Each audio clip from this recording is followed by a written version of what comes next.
Young hero Raj Tarun, లావణ్యల వ్యవహారం టాలీవుడ్లో ఎంత చర్చనీయాంశంగా మారిందో మనం చూస్తూనే ఉన్నాము. గత కొద్ది రోజులుగా లావణ్య రాజ్ తరుణ్పై ఫైట్ చేస్తూనే ఉంది. రాజ్ తరుణ్, లావణ్య వ్యవహారానికి సంబంధించి ప్రతిరోజు అనేక విషయాలు బయటకు వస్తున్నాయి. తాజాగా రాజ్ తరుణ్, మాల్వీల చాట్ లీక్ కావడంతో వీరి వ్యవహారం ఇప్పుడు మరోసారి చర్చనీయాంశంగా మారింది.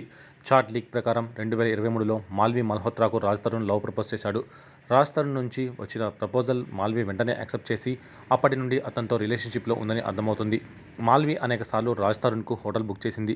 ప్రతిసారి కోయంబత్తూర్ మాధవ హోటల్లో రాజ్ తరుణ్, మాల్వీ కలిసేవారని, వీడియో కాల్స్ ద్వారా వీరు రెగ్యులర్గా టచ్లో ఉండారని చాటింగ్ ద్వారా అర్థమవుతుంది. ఇక రోజువారీ ప్లానింగ్స్, ట్రిప్స్, అవుట్స్ ప్రతిదీ కూడా షేర్ చేసుకునేవారని చాటింగ్ ద్వారా తెలుస్తోంది. ఇన్నాళ్ళు మాల్వీతో తనకు ఎలాంటి సంబంధం లేదంటూ చెప్పుకొచ్చిన రాజ్ తరుణ్ ఈ లీక్ తర్వాత ఎలాంటి వ్యాఖ్యలు చేస్తారనేది ఆసక్తికరంగా మారింది. కాగా లావణ్య ఇప్పటి వరకు సాక్ష్యాలు పోలీస్ స్టేషన్లో అందజేయడంతో పోలీసులు రాజ్ తరుణ్పై కేసు నమోదు చేశారు. రాజ్ తరుణ్కి నోటీసులు కూడా పంపించారు. మరి ఈ కేసు ఎలాంటి మలుపులు తిరుగుతుందో చూడాల్సి ఉంది.